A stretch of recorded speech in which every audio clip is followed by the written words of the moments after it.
천일야화, 앙투안 갈랑역금. 딸의 단호함에 밀려 결국 아비는 자신의 불행한 운명을 받아들일 수밖에 없었다. 그는 너무나도 무서운 딸아이의 결심을 돌릴 수 없음에 심히 마음이 아팠지만 그 즉시 샤리아를 찾아가 다음 밤에는 셰헤라자드를 데려오겠노라고 말했다. 술탄은 대제상이 자신에게 바치는 이 희생에 크게 놀라 이렇게 말했다. 아니, 경은 어떻게 자신의 영예를 내게 데려올 결심을 했단 말이오? 폐하, 대제상은 대답했다. 딸아이가 자청해 싸웁니다. 자신을 기다리고 있는 슬픈 운명이 조금도 두렵지 않은 모양입니다. 하룻밤 폐하의 신부가 되는 영예를 자기 생명보다도 더 귀히 여기고 있으니까요. 하지만 제상, 오산하지는 마시오. 술탄이 말했다. 내일 셰헤라자드를 경의 손에 넘기면서 그녀의 목숨을 빼앗으라고 명할 것이오. 만일 명을 이행하지 않을 경우 그때는 경의 목숨을 내놓아야 할 것이오. 폐하, 제상이 떨리는 목소리로 대답했다. 폐하의 명을 이행하는 제 마음은 고통으로 신음할 것입니다. 하지만 저의 부정이 한탄해봤자 아무 소용 없을 것입니다. 저는 한 아비이기에 앞서 폐하의 충성스러운 신하이니까요. 샤리아는 제상의 제의를 받아들였다. 그리고 언제라도 좋으니 딸을 데려오라고 말했다.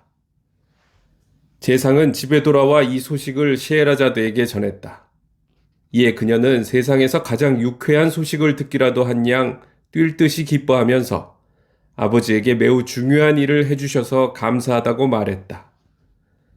그녀는 부친이 고통에 잠겨 있는 모습을 보고는 그를 위로했다. 자신을 술탄과 결혼시킨 것을 결코 후회하지 않을 것이며 오히려 아버님은 분명히 남은 생애 동안 이로 인해 기뻐하시게 되리라고 말했다. 이제 그녀는 술탄 앞에 나아가기 위해 몸단장을 하느라 여념이 없었다. 그리고 출발하기 전에 동생 디나르자드를 따로 불러 이렇게 말했다. 사랑스러운 동생아, 나는 지금 매우 중요한 일을 할 터인데 너의 도움이 필요하구나. 거절하지 말고 꼭 들어주길 바란다. 아버님은 지금 나를 술탄의 아내로 삼기 위해 궁전에 데려가실 거란다. 저런, 무척 놀라는구나. 무서워 말고 차분하게 내 말을 들어보렴. 술탄님을 뵙게 되면 나는 이 기쁜 밤을 너와 함께 보낼 수 있도록 너도 신방에 들게 해달라고 그분께 부탁할 거야. 만일 내 희망대로 그분이 내 청을 들어주신다면 너는 잊지 말고 반드시 해야 할 일이 하나 있어. 즉, 동특이 1시간 전에 내게 이런 식으로 말해줘야 하는 거야. 언니, 만일 자고 있지 않으면 한 가지 부탁이 있어요. 조금 있으면 동이 틀 터인데 그때까지 언니가 알고 있는 그 많은 재미난 이야기 중 하나를 들려주세요. 그러면 나는 즉시 네게 이야기 하나를 들려줄 거야. 그리고 이런 방법을 사용하여 나는 도탄에 빠져 있는 우리 백성들을 구해내게 될 거란다. 디나르자드는 언니가 부탁하는 것을 기꺼이 하겠노라고 대답했다. 잠자리에 들 시간이 되자 대제상은 셰헤라자드를 궁전으로 데리고 갔다. 그리고 그녀를 술탄의 처소까지 인도해 준 후 물러왔다. 둘만 남게 되자 술탄은 그녀에게 얼굴을 가린 너울을 벗으라고 명했다. 드러난 그녀의 용모는 너무도 아름다워서 술탄은 대번에 매혹되었다. 하지만 그녀의 얼굴이 온통 눈물에 젖어 있는 것을 발견하고는 그 이유를 물었다. 폐하, 제게는 제가 너무나도 사랑하며 또 저를 너무나도 사랑하는 여동생이 하나 있사옵니다. 바라옵건대 그 애에게 작별 인사를 할 수 있도록 이 방에서 함께 밤을 보낼 수 있게 해주세요. 동기간의 정을 마지막으로 표할 수 있는 기회를 갖게 된다면 저로서는 큰 위안이 될 것이옵니다. 이에 샤리아는 응낙하고 즉시 사람을 시켜 디나르자드를 데려오게 하였다. 술탄은 셰헤라자드와 잠자리에 들었다. 그들의 침상은 동방의 군주들의 방식대로 높직한 단 위에 놓여 있었으며 디나르자드의 침상은 그 단 밑에 마련되어 있었다. 동트기 1시간 전, 잠에서 깨어난 디나르자드는 잊지 않고 언니가 시킨 대로 큰 소리로 말했다. 언니, 만일 자고 있지 않으면 한 가지 부탁이 있어요. 조금 있으면 동이 틀 터인데 그때까지 언니가 알고 있는 그 많은 재미난 이야기 중 하나를 들려주세요. 아, 이제 즐거운 시간을 갖는 것도 이번이 마지막일 테니까요. 셰라자드는 동생에게 대답하는 대신 술탄에게 말했다. 폐하, 제 동생의 청을 들어주는 것을 허락해 주시겠나이까? 기꺼이 들어주겠소. 술탄의 대답이었다. 그러자 셰헤라자드는 동생에게 그럼 이야기를 들려줄 테니 잘 들으라고 말했다. 그러고는 샤리아 쪽으로 몸을 돌려 다음과 같이 이야기를 시작했다. 상인과 정령. 첫 번째 밤. 폐하, 옛날에 큰 재산을 가진 상인이 하나 있었습니다. 그는 땅 부자에다 상품을 산더미같이 갖고 있었으며 현금도 넘쳐났습니다. 또한 수많은 점원들이며 짐꾼들, 그리고 종들을 거느리고 있었습니다.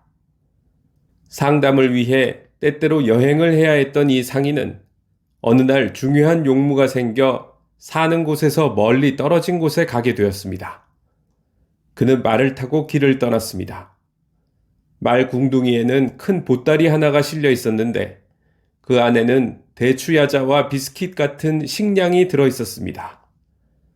먹을 것을 구할 수 없는 황량한 고장을 지나야 했으므로 넣어놓은 것들이었습니다. 상인은 무사히 목적지에 도착했고 용무를 마치고 나서는 집에 돌아가려고 다시 말에 올랐습니다.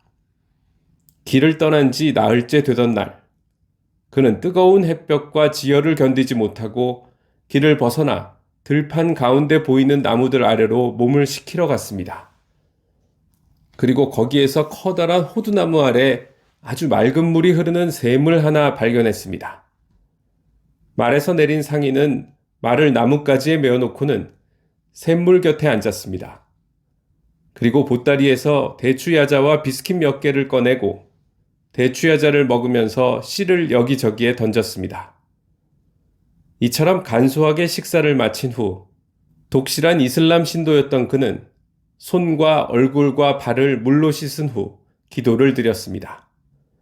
그가 아직 땅바닥에 무릎을 꿇고 있는데 늙어서 털이 허옇게 샌 데다가 몸집이 엄청나게 큰 정령 하나가 나타났습니다.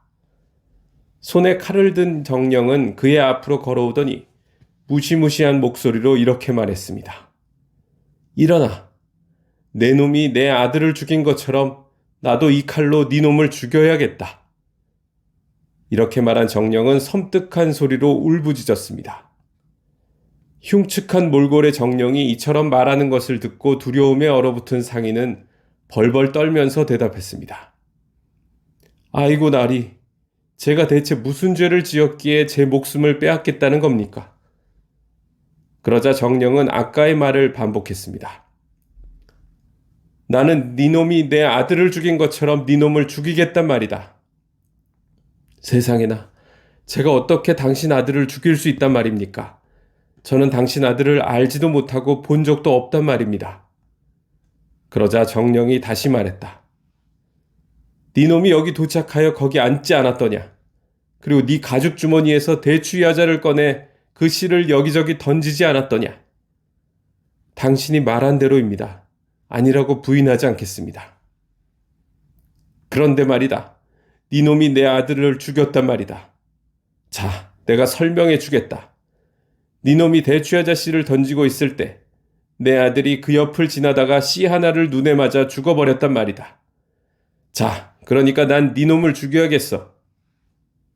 아이고 나리, 용서해 주세요. 상인은 비명을 질렀습니다. 절대 용서할 수 없어. 네 놈을 불쌍히 여길 필요는 조금도 없다고. 살인자는 죽음으로 처벌하는 것이 옳지 않은가? 당연히 그렇습니다. 하지만 저는 절대 당신 아들을 죽이지 않았어요. 또 설사 그런 일이 있었다 하더라도 저로서는 전혀 모르고 한 일이었습니다. 이렇게 비오니 제발 용서하시고 저를 살려주세요. 안 돼, 안 돼. 정령은 결심을 굽히지 않았습니다.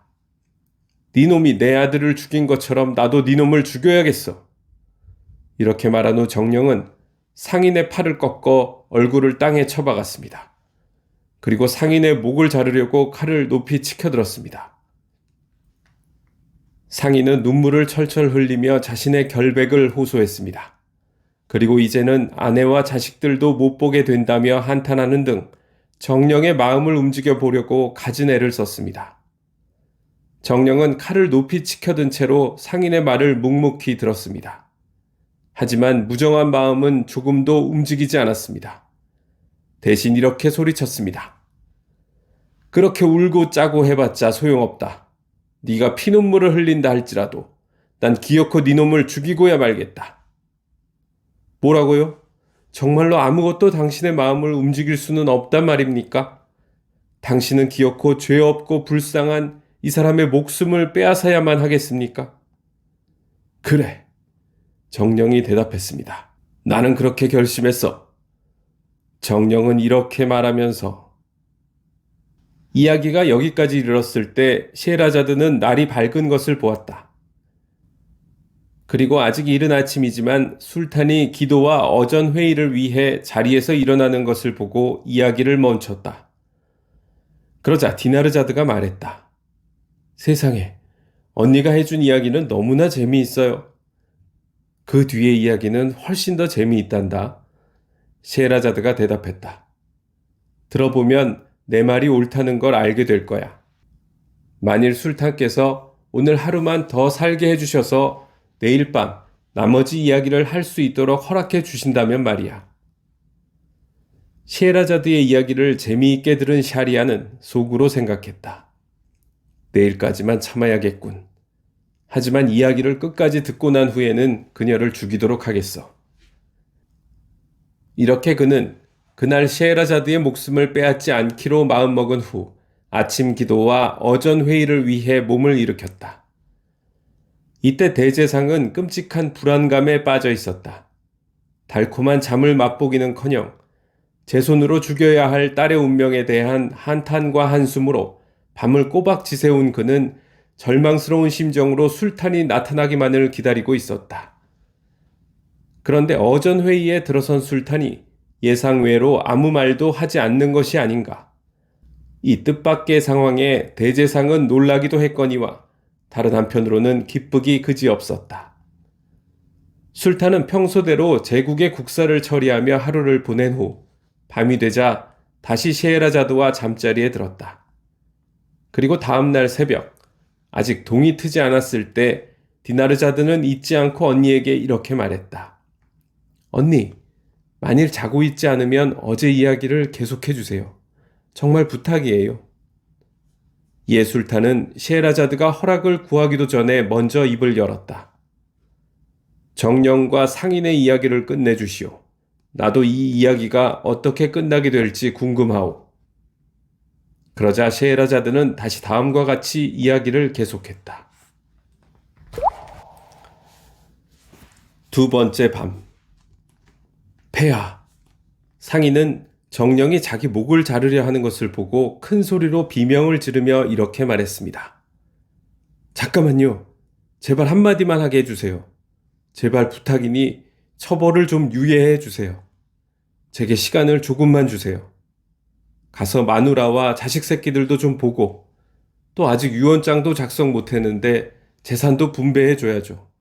그래야 제가 간 후에도 분쟁이 없을 것 아닙니까? 그 일을 끝내는 즉시 여기로 돌아올 테니 그때는 제게 하고 싶은 것을 마음대로 하십시오. 하지만 네 말대로 해주었다가 네 놈이 안 돌아온다면 어떻게 하냐? 만일 제가 맹세해야만 제 말을 믿으시겠다면 맹세하겠습니다. 이 자리에 반드시 돌아오겠노라고 하늘과 땅을 지으신 하나님께 맹세하겠습니다. 좋다. 그럼 유예 기간을 얼마나 주면 되겠느냐? 딱 1년만 주십시오. 사업을 정리하고 삶의 즐거움을 포기하고 마음을 정리하기 위해서는 적어도 이 정도 기간이 필요합니다. 내일부터 정확히 1년 후에 이 나무들 아래로 돌아와 당신의 처분에 몸을 맡길 것을 굳게 약속합니다. 그러면 너는 하나님을 증인 삼아 이 모든 걸 약속할 수 있단 말이지? 그렇습니다. 하나님을 증인 삼음을 다시 한번 확인합니다. 이제 안심이 되십니까? 이 말을 들은 정령은 그를 물가에 내려놓고 사라져 버렸습니다. 이제 두려움에서 벗어난 상인은 말에 올라 다시 길을 떠났습니다. 한편으로는 큰 위험에서 벗어나 기쁨이 넘쳤지만 다른 한편으로 자신이 한 치명적인 맹세를 생각하니 마음이 더없이 무거웠습니다. 집에 돌아오니 아내와 자식들이 너무나도 반갑게 그를 맞아주었습니다. 하지만 상인은 예전처럼 그들을 기쁘게 안아주는 대신에 비통하게 흐느끼기 시작했습니다. 물론 가족은 그에게 뭔가 큰일이 일어났나 보다 생각하게 되었죠. 그래서 그의 아내는 이 눈물과 격심한 고통의 이유가 무엇인지 물었습니다. 우리는 당신이 돌아와서 너무도 기뻐하고 있어요. 한데 당신은 이런 모습으로 우리들을 놀라게 하는군요. 대체 왜 그리 슬퍼하는지 제발 설명 좀 해주세요. 남편이 입을 열었습니다. 지금의 내 처지를 생각하니 그렇다오. 나는 앞으로 1년밖에 살 수 없단 말이오. 그는 자신과 정령 사이에서 일어난 일, 그리고 1년 후에는 그곳으로 돌아가 그의 손에 죽기로 약속했다는 사실을 말해 주었습니다. 이 슬픈 이야기를 들은 가족들은 모두가 괴로워하기 시작했습니다. 아내는 애절하게 울어대며 자기 얼굴을 때리고 머리카락을 쥐어뜯었으며 눈물에 젖은 자식들이 바라는 신음소리는 온 집안을 가득 채웠습니다. 한마디로 세상에서 가장 측은한 광경이었죠. 이튿날부터 상인은 주변을 정리하기 시작했습니다. 빚진 것이 있으면 모두 갚았고 친구들에게는 선물을 주었습니다. 가난한 사람들에게는 아낌없이 적선했으며 노예들에게는 남녀를 불문하고 자유를 주었습니다. 또 자식들에게는 재산을 나누어 주고 아직 성년이 안 된 어린 자식에게는 후견인을 임명해 주었습니다. 마지막으로 아내에게는 결혼 계약에 따라 그녀의 권리에 속한 모든 것을 돌려주었을 뿐 아니라 법의 한도 내에서 그녀에게 줄 수 있는 모든 것을 주었습니다. 마침내 1년의 세월이 흘렀고 이제 그는 떠나야 했습니다. 그는 짐을 꾸리고 그 안에는 자신의 수의로 쓸 천도 넣었습니다. 그가 가족들에게 작별 인사를 하려 했을 때 그들의 고통은 정말이지 형언할 수가 없는 것이었습니다. 가족들은 차마 그를 떠나보낼 수 없었고 모두가 그를 따라가서 함께 죽고만 싶은 심정이었습니다. 하지만 이제는 마음을 모질게 먹고 이 너무도 소중한 것들을 떠나야 할 때가 왔음을 느낀 상인은 가족에게 말했습니다. 얘들아, 내가 너희들을 떠남은 하나님의 명예에 순종하기 위해서란다. 너희들도 내 본을 따라서 어쩔 수 없는 이 운명을 용감하게 받아들여라. 그리고 죽는 게 인간의 운명이라고 생각하려무나. 이렇게 말한 후에 상인은 가족들의 울음소리를 뒤로하고 길을 떠났습니다. 그는 약속했던 바로 그날에 정령을 만났던 장소에 돌아왔습니다. 그는 도착하자마자 말에서 내려 물가에 앉았고 더없이 우울한 심정으로 정령을 기다렸습니다. 이처럼 잔혹한 기다림 속에서 심신이 타들어가고 있을 때였습니다. 선하게 생긴 노인네 하나가 목에 끈을 맨 암사슴 한 마리를 끌고 나타나 그의 곁으로 다가왔습니다. 그들은 서로 인사를 나누었고 노인이 말했습니다. 선생, 이곳은 사악한 귀신들만이 출몰하는 위험하고 황량한 지역입니다. 이 아름다운 나무들만 보면 사람이 살 것 같기도 하지만 사실은 적막하기 그지없어서 오래 머무를 때가 못 되는 위험한 곳입니다. 왜 이런 곳에 와 있는 겁니까? 상인은 노인의 호기심을 풀어주기 위해 자신이 이곳에 오지 않을 수 없었던 사정을 들려주었습니다. 놀란 표정으로 이야기를 듣고 난 노인은 소리쳤습니다. 세상에 이런 일이 다 있나요? 그리하여 선생은 결코 어길 수 없는 맹세를 하게 된 거로군요. 노인은 혀를 끌끌 차더니 다음과 같이 덧붙였습니다. 나도 선생과 정령과의 만남이 어떻게 진행될지 한번 보고 싶군요.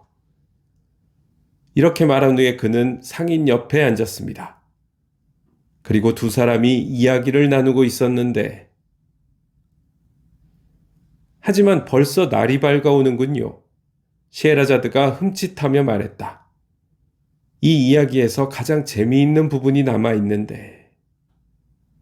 술탄은 나머지 부분을 들으리라 작정하고 그날 하루 더 셰헤라자드의 목숨을 살려주었다. 세 번째 밤. 다음날 밤, 디나르자드는 이전의 밤들에 그랬던 것처럼 다시금 언니를 졸랐다. 언니, 만일 자고 있지 않으면 언니가 알고 있는 재미난 이야기들 중 하나를 들려주세요. 제발 부탁이에요. 하지만 술탄은 상인과 정령의 이야기를 계속 듣고 싶다고 말했고 셰헤라자드는 다시 이야기를 계속했다. 폐하, 상인과 암사슴을 데리고 온 노인이 이야기를 나누고 있었는데 노인이 또 한 명 나타났고 그 뒤에는 검정개 2마리가 졸졸 따라오고 있었습니다. 노인은 그들 곁으로 와서 인사를 한 후 이런 곳에서 무엇을 하고 있느냐고 물었습니다. 이에 암사슴을 데리고 온 노인은 상인과 정령 사이에서 일어난 일이며 상인이 하게 된 맹세에 대해 알려주었습니다. 그리고 오늘이 바로 약속한 날이어서 자신은 일이 어떻게 됐는지 보고 싶어 남아있노라고 덧붙였습니다. 두 번째 노인 역시 이 일에 흥미를 느껴 첫 번째 노인처럼 남아있기로 작정하고 두 사람 곁에 자리를 잡았습니다. 그런데 세 사람이 대화를 시작하자마자 세 번째 노인이 나타나 앞에 두 노인에게 왜 상인이 저리도 슬픈 기색을 하고 있느냐고 물었습니다. 노인들은 사정을 설명해 주었고 그 역시 이 이야기가 너무도 기상천외한데 놀라 정령과 상인 사이에 무슨 일이 벌어질지 직접 보고 싶어 했습니다. 그리하여 그 역시 다른 사람들 틈에 자리를 잡았습니다. 그로부터 얼마 되지 않아 들판 저쪽에서 무럭무럭 솟아나는 짙은 연기 같기도 하고 바람이 일으킨 먼지 소용돌이 같기도 한 것이 나타났습니다. 이 짙은 연기는 그들 쪽으로 다가오더니 홀연 휙 하고 흩어져 버렸습니다. 그리고 연기가 거친 장소에는 정령의 모습이 나타났습니다. 칼을 든 정령은 인사 한마디 없이 다짜고짜 상인에게 다가가 그의 팔을 붙잡고 말했습니다. 일어나! 니놈이 내 아들을 죽였듯이 나도 니놈을 죽여야겠다. 순간 그곳은 두려움에 사로잡힌 상인의 울음소리와 세 노인이 바라는 비명으로 가득 찼습니다. 이 대목에서 셰헤라자드는 날이 밝아오는 것을 보고 이야기를 멈추었다. 이번에도 강한 호기심에 사로잡힌 술탄은 무슨 일이 있어도 이야기의 결말이 알고 싶어졌다. 그리하여 이제 왕비가 된 셰헤라자드의 처형을 또다시 다음 날로 미루었다. 이번에도 술탄이 셰헤라자드를 죽이라는 명을 내리지 않자 대제상의 기쁜 마음은 형언할 수 없을 정도였다. 그리고 이 사실은 제상뿐 아니라 그의 가족과 궁중 전체와 모든 사람들을 놀라게 했다. 네 번째 밤. 다음날 밤이 끝나갈 무렵 디나르자드는 다시 잊지 않고 왕비를 깨웠다. 언니, 만일 자고 있지 않으면 언니가 알고 있는 재미난 이야기 하나를 들려주세요. 이에 셰헤라자드는 술탄의 허락을 받아 다음과 같이 이야기를 이어갔다. 폐하, 암사슴을 데리고 있는 노인은 정령이 상인을 붙잡아 무자비하게 죽이려 하는 모습을 보고는 이 괴물의 발밑에 몸을 던지더니 그의 발에 입을 맞추며 이렇게 말했습니다. 정령들의 왕이시여, 이 늙은 몸이 이렇게 무릎을 꿇고 당신께 비오니 제발 노여움을 잠시 거두시고 제 말 좀 들어보십시오. 나와 여기 있는 이 암사슴에 얽힌 이야기를 해드리겠습니다. 만약 내 이야기가 당신이 목숨을 빼앗으려 하는 이 상인의 사연보다도 더 신기하고 놀랍다고 느껴지신다면 이 상인이 지은 죄의 3분의 1만 경감해 주지 않으시렵니까? 정령은 노인의 제안에 대해 잠시 생각하더니 대답했다. 그래, 좋다. 그렇게 하겠다. 첫 번째 노인과 암사슴 이야기. 그러면 이제부터 내 이야기를 시작하도록 하겠으니 부디 주의 깊게 들어주시길 바랍니다. 여기 있는 이 암사슴은 나의 사촌 누이이자 아내이기도 합니다. 그녀는 불과 12살의 어린 나이로 내게 시집 왔습니다. 그래서 나를 친척이나 남편이라기보다는 오히려 아버지처럼 생각했을지도 모릅니다. 우리는 30해를 같이 살았지만 자식이 없었습니다. 그러나 이러한 그녀의 불임증에도 불구하고 나는 그녀에 대한 깊은 애정과 우정을 버리지 않았습니다. 나는 오직 자식을 갖고 싶은 마음에 여종 한 명을 샀고 그녀에게서 아주 영특한 아이를 하나 얻을 수 있었습니다. 이에 아내는 질투에 사로잡혔고 아이와 그 어미인 여종 둘 다를 증오하게 되었습니다. 하지만 그녀는 이러한 감정을 감쪽같이 속였던지라 내가 알게 되었을 때는 너무 늦어버렸죠.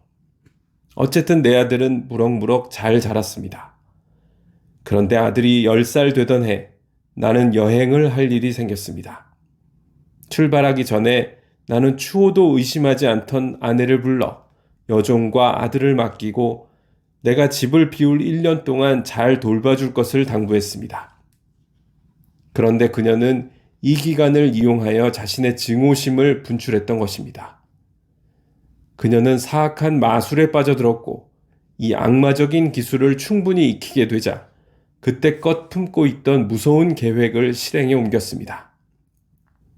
이 몹쓸년은 내 아들을 외진 곳으로 데려가 마술을 부려 송아지로 변하게 한 것입니다. 그리고 아들을 내 소작인에게 주면서 자기가 산 송아지이니 여물을 먹여 기르라고 명했습니다.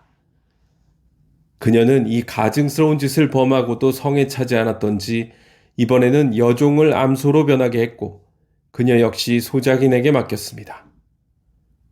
집에 돌아온 저는 아내에게 아이와 그 어미의 소식을 물었습니다. 당신 여종은 죽었어요. 그리고 당신 아들은 행방을 감춘 지 벌써 2달째예요. 그 애가 어떻게 됐는지 나로서는 잘 모르겠어요. 이것이 그녀가 대답이라고 하는 말이었습니다. 나는 여종의 죽음에 가슴이 아팠습니다. 하지만 아들은 단지 실종되었다고만 하니 곧 찾게 되리라고 스스로를 위로했습니다. 하지만 그로부터 8달이 흘렀건만 아이는 돌아오지 않았고 아무런 소식도 들을 수 없었습니다. 바이람제가 되었고 저는 소작인에게 축제 제물로 쓸만한 살찐 암소 한 마리를 끌어오라고 명했습니다. 그런데 내 분부에 따라 소작인이 끌고 온 암소는 다름 아닌 내 아들의 불쌍한 어미인 여종이었습니다. 나는 그녀를 묶었습니다. 하지만 내가 그녀를 희생시키려고 준비하고 있을 때 그녀는 듣는 이의 마음을 측은하게 만드는 소리로 울어댔습니다. 그리고 그 두 눈에서 눈물이 시냇물처럼 줄줄 흘러내리는 것이었습니다. 참으로 기이하기 짝이 없는 광경이었습니다. 동정심에 사로잡힌 나는 차마 그녀를 내리칠 수 없었습니다. 그래서 소작인에게 다른 암소를 끌어오라고 명했습니다. 그때 옆에 있던 아내는 내가 동정심을 보이자 몸을 파르르 떨더니 자신의 간악한 계획이 수포로 돌아가게 될까봐 소리를 질렀습니다. 아니 여보, 대체 뭐 하는 거예요? 이 암소를 잡으세요. 당신 소작인이 기르고 있는 암소들 중 이것만큼 튼실하며 또 당신이 사용하고자 하는 용도에 알맞은 건 없단 말이에요. 나는 아내의 뜻에 따르기 위해서 암소에게 다가갔습니다. 그리고 제사를 지연시키고 있는 동정심을 억누르면서 치명적인 일격을 가하려고 했습니다. 그런데 가련한 암소는 눈물을 뚝뚝 흘리면서 더욱 큰 소리로 울어대어 나로서는 다시금 멈추지 않을 수 없었습니다. 나는 할 수 없이 망치를 소작인에게 건네주면서 말했습니다. 자, 밖에 자네가 죽이게나. 이 짐승이 이리 서럽게 울고 눈물을 흘려대니 내 마음이 찢어지는 것 같구만. 나보다는 동정심이 덜했던 소작이는 암소를 죽였습니다. 하지만 짐승의 가죽을 벗기고 보니 겉으로는 통통해 보였지만 속에는 뼈밖에 없었습니다. 나는 너무나도 속이 상해서 소작인에게 말했습니다. 이걸 자네에게 줄 테니 가져가게나. 자네 주변에 가난한 사람들이 있거든 실컷 먹이게. 그리고 자네 목장에 살찐 송아지가 있거든 내게 한 마리 끌고 오게. 나는 소작인이 죽은 암소를 어떻게 했는지 알아보려 하지 않았습니다. 그는 암소를 가져간 지 얼마 안 되어 아주 통통한 송아지 한 마리를 끌고 다시 나타났습니다. 그 짐승이 내 아들이라는 사실은 꿈에도 몰랐지만 왠지 모르게 녀석을 보는 순간 저의 몸 깊은 곳에서 동요가 느껴졌습니다. 한편 내 아들은 나를 보자마자 용을 써서 줄을 끊어버리더니 내 쪽으로 달려왔습니다. 그리고 내 발밑에 무릎을 꿇고 머리를 땅에다 조아리는 것이었습니다. 마치 내 동정심을 자극하며 자기 목숨을 빼앗지 말아달라고 애원하는 듯한 모습이었습니다.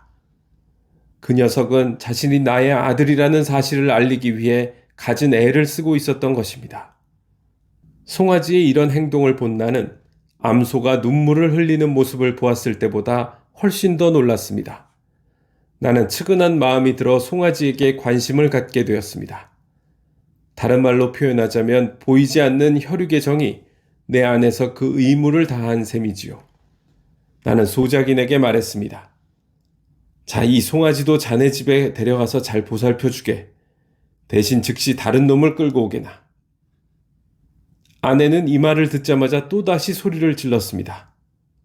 여보, 대체 무슨 말이요? 이놈 말고 다른 놈은 절대 잡지 말아요. 여보, 나는 대답했습니다. 나는 이놈을 죽일 수가 없소. 이놈 목숨을 보존해 주려고 하니 제발 내 뜻에 맞서려 하지 마시오. 내가 이처럼 간청했건만 이 고약한 여자는 조금도 고집을 꺾으려 들지 않았습니다. 내 뜻을 따르기에는 내 아들을 너무도 미워했던 겁니다. 그녀가 너무나 강경하게 송아지를 죽일 것을 주장했기에 나는 어쩔 수 없이 그 뜻을 따를 수밖에 없었습니다. 하여 그 죽음의 칼을 집어들고서 이 대목에 이르러 셰에라자드는 이야기를 멈추었다. 날이 밝아오는 것을 보았기 때문이다. 언니! 디나르자드가 외쳤다. 저는 이 이야기에 완전히 빠져버렸어요. 정말이지 한순간도 귀를 뗄 수가 없었다고요.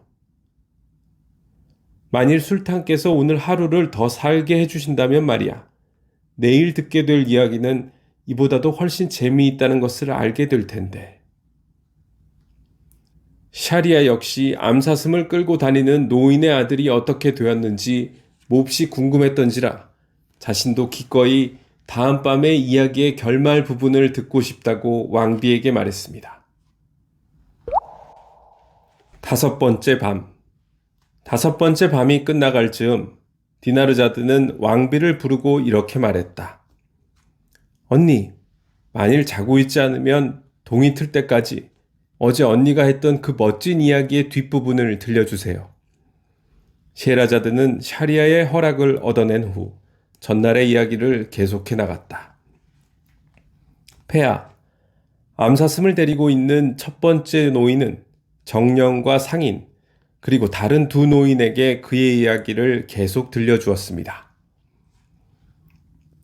그리하여 나는 칼을 집어들고 내 아들의 목덜미에 박으려 했습니다. 그런데 짐승이 눈물에 젖은 눈을 돌려 힘없이 나를 올려다보는 게 아니겠습니까? 그 눈빛에 마음이 너무나 측은해진 나는 차마 녀석을 죽일 수 없었습니다. 나는 칼을 떨어뜨리고 아내에게 이놈은 절대로 죽일 수 없으니 다른 놈을 잡겠노라고 선언했습니다. 그녀는 내 결심을 돌리기 위해 별짓을 다했지만 내 결심은 확고했습니다.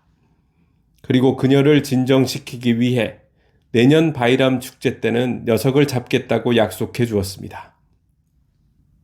다음 날 아침, 소작인이 찾아와서 나를 따로 보고 싶다고 요청했습니다. 그리고 둘만 있게 되자 그는 이렇게 말했습니다. 주인님께서 아주 기뻐하실 소식을 하나 가져왔습니다. 제게는 마법을 약간 알고 있는 딸년이 하나 있습니다. 어제 제가 주인님께서 잡지 않으신 송아지를 데리고 집으로 돌아갔는데 그걸 본 딸애가 처음에는 웃더니 곧바로 울기 시작하는 것이었습니다.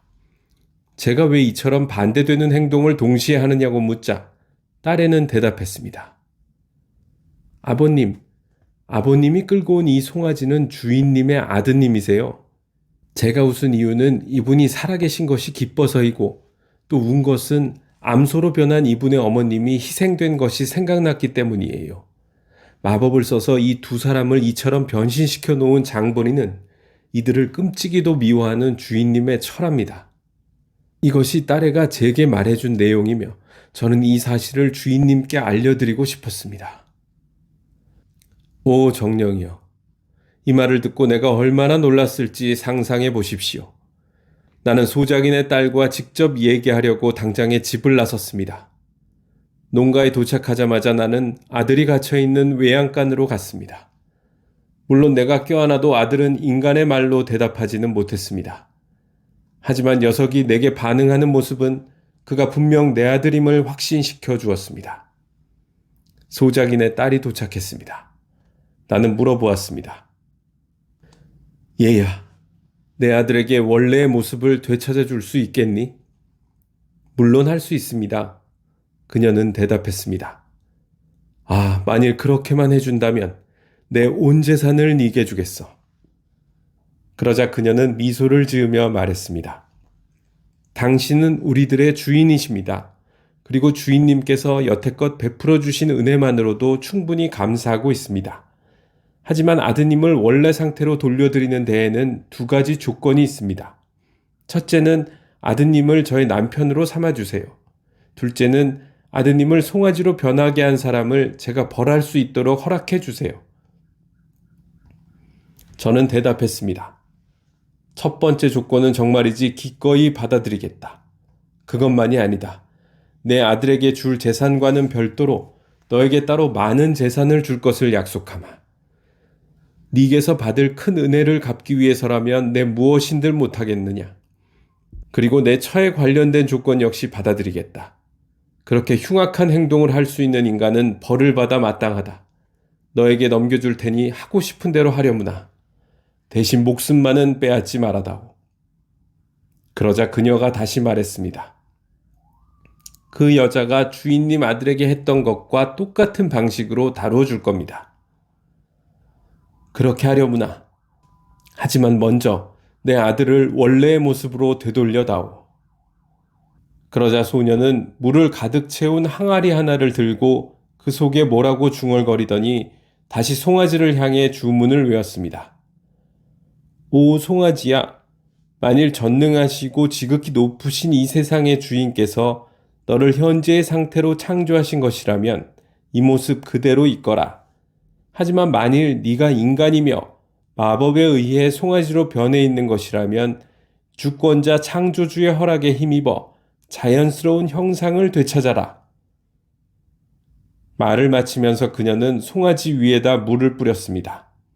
그러자 그 즉시 아들은 원래의 형상을 되찾았습니다.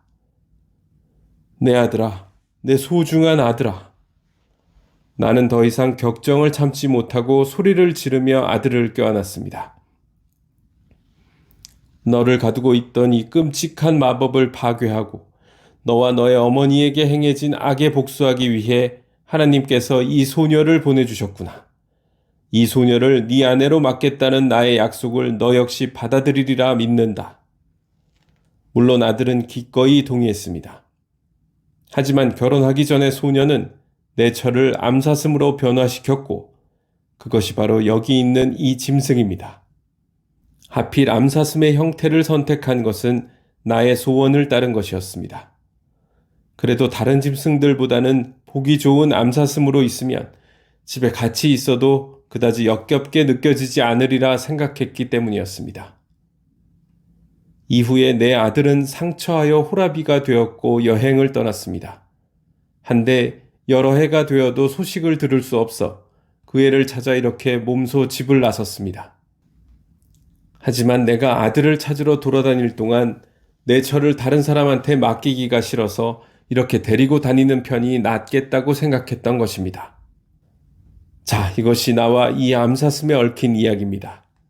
이 이야기는 정말 놀랍고도 신기하지 않습니까? 그래, 네 말에 동의한다. 정령이 대답했습니다.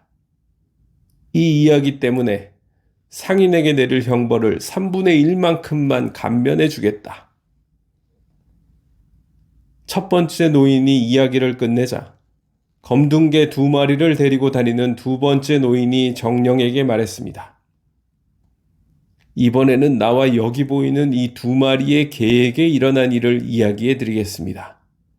내 확신하건대 당신은 방금 들은 이야기보다 내 이야기가 훨씬 더 놀라운 것이라고 느끼게 될 것입니다. 하지만 내가 이야기를 해드리면 이 상인에게 내릴 형벌의 3분의 1을 감면해 주시겠습니까? 좋다. 정령이 대답했습니다. 하지만 네 이야기가 암사슴 이야기보다 훨씬 뛰어난 경우에 한해서이다. 이렇게 합의가 이루어지자 두 번째 노인은 다음과 같이 이야기를 시작했습니다. 하지만 이렇게 말하면서 셰헤라자드는 날이 밝아오는 것을 보고 이야기를 멈추었다. 그러자 디나르자드가 말했다. 세상에나 정말 이 이야기들은 너무나 기이해요. 동생아, 왕비가 대답했다. 그래도 이 이야기는 내일 밤에 들려줄 이야기에 비하면 아무것도 아니란다. 만일 나의 주군이시며 하늘 같은 남편이신 술탄께서 은혜를 베푸시어 나를 내일까지 살게 해주신다면 말이야. 샤리아는 이에 대해 아무런 대답도 하지 않고 그냥 몸을 일으켜 아침 기도와 어전 회의를 위해 방을 나갔다. 하지만 어전 회의에 간 샤리아는 아름다운 셰헤라자드의 목숨을 위협할 수 있는 말은 일절 내비치지 않았다. 6번째 밤. 6번째 밤이 왔고 술탄과 그의 부인은 잠자리에 들었다. 그리고 밤이 끝날 즈음 평소와 같은 시간에 잠이 깬 디나르자드는 왕비를 불렀다. 언니, 만일 자고 있지 않으면 동이 틀 때까지 언니가 알고 있는 재미난 이야기 하나를 들려주세요. 그러자 샤리아도 입을 열었다. 나는 두 번째 노인과 두 검둥개의 이야기를 들으면 좋겠소. 기꺼이 폐하의 궁금증을 풀어드리겠습니다. 셰헤라자드는 대답하고 다시금 이야기를 시작했다. 두 번째 노인은 정령에게 그의 이야기를 들려주기 시작했습니다. 두 번째 노인과 두 검둥개 이야기. 정령들의 위대한 왕이시여, 사실 우리 셋은 형제입니다. 즉 당신이 보시는 이 두 개는 나의 형님들이고 나는 셋째입니다. 아버님께서는 돌아가시면서 우리 형제들에게 각기 1000세켑씩을 남겨주셨습니다. 이 돈을 가지고 우리 세 형제는 같은 직업을 택하게 되었습니다. 즉 모두 상인이 된 거죠. 우리가 상점을 연 지 얼마 안 되어 이 두 개 중 하나인 큰형님은 외국에 나가서 장사하기로 결심했습니다. 이를 위해 그는 가지고 있는 모든 것을 팔아 그가 원하는 거래를 하기에 적합한 상품들을 구입했습니다. 그는 떠났고 1년 동안 돌아오지 않았습니다. 그런데 1년 후 꼭 뭔가를 구걸하려는 것처럼 보이는 사람 하나가 내 가게에 나타났습니다. 그대에게 하나님의 가호가 있기를. 나는 그에게 말했습니다. 그대에게도 하나님의 가호가 있기를. 그 사람이 말했습니다. 그런데 정말 나를 알아보지 못하는 건가? 거린의 말에 자세히 살펴보고서야 나는 비로소 그가 누구인지 알 수 있었습니다. 나는 깜짝 놀라 외쳤습니다. 아니 이게 누굽니까? 형님 아닙니까? 이런 꼴을 하고 계시니 제가 어찌 알아볼 수 있겠어요? 나는 급히 형님을 가게에 들어오게 했습니다. 그리고 건강은 괜찮은지, 사업은 성공했는지를 물어보았습니다. 제발 그런 질문은 하지 말게. 그는 괴로운 표정을 지으며 대답했습니다. 지금 자네가 보고 있는 게 나의 전부라네. 1년 전부터 몰려와 나를 이 지경으로 만들어 놓은 그 모든 불행들을 다 말해봤자 잊으려 애쓰는 고통을 되살릴 뿐이네. 나는 즉시 상점 문을 닫았습니다. 그리고 모든 일을 팽개치고 형님을 목욕탕에 모시고 가서 깨끗이 씻긴 후 내 옷장에서 가장 좋은 옷을 꺼내 입혀들었습니다. 나는 사업 장부를 검토한 결과 그동안 내 재산이 2배, 즉 2,000색행으로 불어났음을 확인할 수 있었습니다. 나는 그중 절반을 떼어 형님께 드리며 이렇게 말했습니다. 이 액수라면 형님이 입으신 손실을 잊으실 수 있을 거예요. 그는 기뻐하며 1,000색행을 받았고 다시 사업을 시작했습니다. 그리고 우리는 이전처럼 함께 살게 되었습니다. 그로부터 얼마 후 이번에는 여기 보이는 2개 중 하나인 둘째 형님이 부동산을 팔려고 했습니다. 큰형님과 나는 그의 마음을 돌려보려고 갖은 애를 써봤지만 소용이 없었습니다. 그는 가지고 있는 모든 것을 팔고 그가 하고 싶어하는 해외 교역에 적합한 상품을 구입했습니다. 그리고 어떤 대상에 합류하여 길을 떠났습니다. 하지만 1년 후 그는 큰 형님과 똑같은 꼴이 되어 돌아왔습니다. 이번에도 나는 그에게 새 옷을 입히고 내 자본에 또 1,000색행이 늘었으므로 그것을 드렸습니다. 그는 다시 가게를 열었고 이전처럼 사업을 계속할 수 있었습니다. 그런데 어느 날 2 형님이 나를 찾아와 그들과 함께 외국에 나가서 장사를 하자고 제의했습니다. 처음에 저는 거절했습니다. 형님들은 벌써 외국에 돌아다녀 보셨잖아요. 하지만 거기서 얻은 게 뭐죠? 그리고 제가 형님들보다 운이 좋으리라는 보장이 있나요? 2 사람은 온갖 감언이설로 나를 현혹하고 나로 하여금 일확천금을 꿈꾸게 하려고 애썼지만 허사였습니다. 나는 그들의 계획에 동참하는 것을 거절했던 겁니다. 하지만 그들은 그 후에도 수없이 나를 찾아와 졸라댔고 5해를 버틴 후에 결국 나는 굴복하게 되었습니다. 하지만 여행 준비를 하고 필요한 상품을 구입해야 할 때가 되었을 때 나는 2 양반이 재산을 다 먹어치워 내가 주었던 1,000색행은 이미 한 푼도 남지 않았다는 사실을 알게 되었습니다. 하지만 나는 그들을 조금도 책망하지 않았습니다. 오히려 내 재산이 6,000색행으로 불어나 있었으므로 그 절반을 떼어 형님들과 나누면서 이렇게 말했습니다. 형님들, 이 3,000색행을 가지고 한번 모험을 해봅시다. 하지만 나머지는 안전한 장소에다 숨겨둡시다. 이렇게 해놓으면 설사 이번 여행이 형님들이 하신 여행들보다 운이 좋지 않다 하더라도 이 돈을 미천 삼아 전에 하던 일을 다시 할 수 있지 않겠어요? 나는 1,000색행을 갖고 형님들 각각에게도 1,000색행씩 드린 후 나머지 3,000색행은 집안 어딘가에 묻어 놓았습니다. 우리는 상품을 구매하여 셋이 함께 임대한 배에 선적한 후 불어오는 순풍에 돛을 펼치고 출항했습니다. 그렇게 1달 동안 항해를 계속한 끝에 하지만 날이 밝아오네요. 셰라자드가 말했다. 여기서 멈춰야겠어요. 언니, 디나르자드가 말했다. 정말 흥미진진한 이야기예요. 뒷부분은 정말이지 굉장할 것 같아요. 잘 봤어. 왕비가 대답했다. 만일 술탄께서 이 이야기를 계속할 수 있도록 허락해 주신다면 내 확신하건대 너를 정말 재미나게 해줄 수 있을 거야. 샤리아는 전날처럼 이에 대해 아무런 말도 하지 않고 그냥 일어나 나가버렸다. 하지만 대제상에게는 그의 딸을 죽이라고 명하지 않았다. 7번째 밤. 7번째 밤이 끝나갈 즈음 디나르자드는 어김없이 왕비를 깨웠다.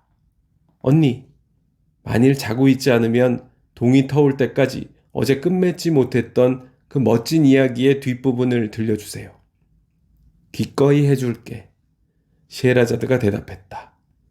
그리고 샤리아를 향해 이야기를 계속했다. 어제 끊겼던 이야기의 실을 다시 이어 말씀드리자면 이렇습니다. 2 검둥개를 데리고 다니는 노인은 정령과 상인 그리고 다른 2 노인에게 이야기를 계속했습니다. 이렇게 우리는 1달의 항해 후에 무사히 어떤 항구에 도착했습니다. 우리는 그곳에 닻을 내리고 물건을 아주 많이 팔았습니다. 특히 나의 상품은 아주 좋은 가격으로 팔려나가 거의 10배의 이윤을 남길 수 있었습니다. 우리는 번 돈으로 그 나라의 상품을 샀습니다. 우리나라로 가져와 다시 장사할 계획이었죠. 귀국하기 위해 승선할 준비를 하고 있을 때였습니다. 나는 바닷가에서 얼굴은 곱지만 옷차림은 몹시 남루한 어떤 아가씨를 만나게 되었습니다. 그녀는 내게 다가와 내 손등에 입을 맞추더니 자기를 내 아내로 삼아 배에 태워 데려가 달라고 간청하는 것이었습니다. 사실 나는 별로 내키지 않았습니다. 하지만 그녀는 자신의 초라한 겉모습을 보지 말라며 나중에 자신의 행실로 인해 아주 만족하게 될 것이라는 등 여러 가지 말들로 설득했고 결국 나는 허락하고 말았습니다. 나는 그녀에게 깨끗한 옷을 입히고 정식 절차에 따라 혼례를 치렀습니다. 그리고 함께 배에 올라 닻을 올렸습니다. 항해를 하면서 나는 매일매일 신부에게서 너무나도 훌륭한 장점들을 발견하게 되었고 그녀에 대한 사랑은 점점 더 깊어만 갔습니다. 하지만 나만큼 성공적으로 장사를 하지 못한 두 형님은 내가 가진 것들을 질투하게 되었습니다. 그들의 질투는 맹렬한 욕심으로 변하였고 결국은 내 목숨마저 노리게 되었습니다. 그리하여 어느 밤 나와 아내가 자고 있을 때 그들은 우리를 바닷물에 던져버렸습니다. 그런데 내 아내는 요정, 즉 정령이었습니다. 따라서 그녀는 물에 빠지지 않았습니다.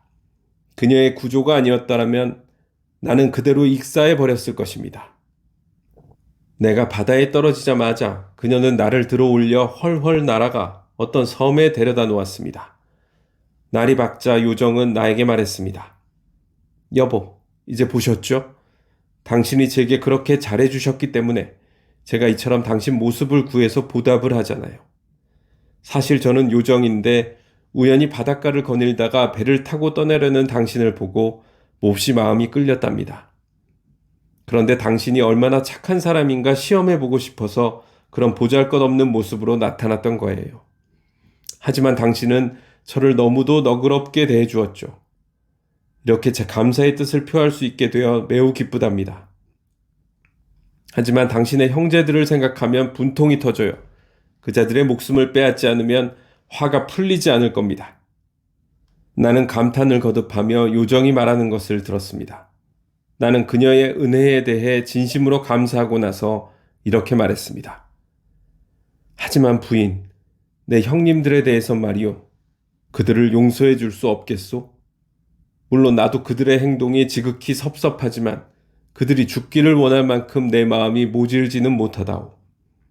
그러고 나서 두 형님과 있었던 일들을 모두 얘기해 주었습니다. 하지만 내 이야기는 그녀의 분노를 한층 돋울 따름이었습니다. 그녀는 소리를 질렀습니다.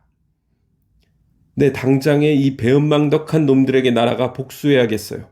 나는 그놈들이 탄 배를 엎어서 바다 밑바닥에다 빠뜨려 버리겠어요. 부인 안 돼요. 하나님의 이름으로 간청하오니 제발 그러지 말아 주시오. 조금만 화를 푸시오. 어쨌거나 내 형님들 아니겠소? 그리고 악은 선으로 갚아야 하는 법이라오. 나는 이러한 말로 요정을 진정시키려 애썼습니다. 내가 말을 마치자 그녀는 나를 공중으로 들어올려 헐헐 날아가 섬에서부터 우리 집 옥상 위로 데려다 놓은 다음 어디론가 사라져 버렸습니다. 옥상에서 내려온 나는 집의 문들을 활짝 연 후 감춰놓은 삼천색행을 다시 꺼냈습니다. 그리고 나서 내 가게로 가서 가게 문을 열어놓자 이웃 상인들이 몰려와 내가 돌아온 것을 축하해 주었습니다. 이렇게 하루 일과를 끝내고 집에 돌아와 보았더니 웬 낯선 검둥개 2마리가 나를 보고는 온순한 기색으로 다가오는 것이었습니다. 나는 그들의 행동이 무엇을 의미하는지 몰랐던지라 크게 놀랄 수밖에 없었습니다.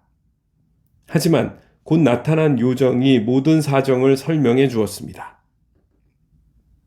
여보, 이 개들이 집에 있는 걸 보고 놀라셨나요? 이놈들은 당신의 두 형이랍니다. 이 말을 들은 나의 몸은 부르르 떨렸습니다. 나는 요정에게 대체 어떤 조화로 형들이 이런 꼴이 되었느냐고 물었습니다. 그들을 이렇게 만든 건 바로 저예요. 그녀가 대답했습니다. 사실은 제 언니들 중 하나에게 시켰죠. 그녀가 배도 침몰시켰고요. 물론 배에 실린 당신 상품들도 다 가라앉아 버렸어요. 하지만 그에 대한 보상은 해드리겠어요. 당신의 형들에 대해 말하자면 저는 그들을 10년간 이런 상태로 지내게 만들어 놓았어요. 그들의 사악한 행동에 딱 적당한 형벌이죠. 이렇게 말한 요정은 자기를 찾고 싶으면 어느 장소로 오라고 알려주고는 어디론가 사라져 버렸습니다. 그렇게 10년이 흘렀고 나는 그녀를 찾아서 길을 나섰습니다. 그런데 이곳을 지나다가 이 상인과 암사슴을 데리고 있는 이 노인장을 만나게 되어 같이 있게 된 것입니다. 자, 이상이 내 이야기였습니다. 정령들의 왕이시여, 어떻습니까? 아주 기묘한 이야기 아닙니까? 그래, 동의한다. 정령이 대답했습니다. 그리고 네 이야기를 봐서 이 상인이 내게 범한 죄의 3분의 1을 감면해 주겠다. 두 번째 노인이 이야기를 끝내자마자 세 번째 노인이 말을 받아 정령에게 앞에 두 노인과 똑같은 제의를 했습니다. 즉, 그의 이야기가 앞에 두 이야기보다도 훨씬 더 기이한 사건들을 담고 있다면 상인의 죄의 3분의 1을 사면해 달라는 것이었습니다. 정령은 이번에도 똑같은 약속을 해주었습니다. 자, 그럼 내 이야기를 한번 들어보시오. 하고 노인이 정령에게 말했습니다. 그런데 벌써 날이 밝아버렸네. 셰헤라자드가 흠칫 놀라며 말했다. 이 대목에서 이야기를 중단해야겠사옵니다. 그러자 디나르자드가 말했다. 언니, 정말이지 감탄을 금할 수 없는 이야기였어요. 나는 이것보다 훨씬 더 멋진 이야기들을 수없이 알고 있단다. 왕비가 대답했다. 샤리아는 세 번째 노인의 이야기가 두 번째 노인의 이야기만큼이나 재미있을까 알고 싶었으므로 셰헤라자드의 처형을 다음 날로 미뤘다.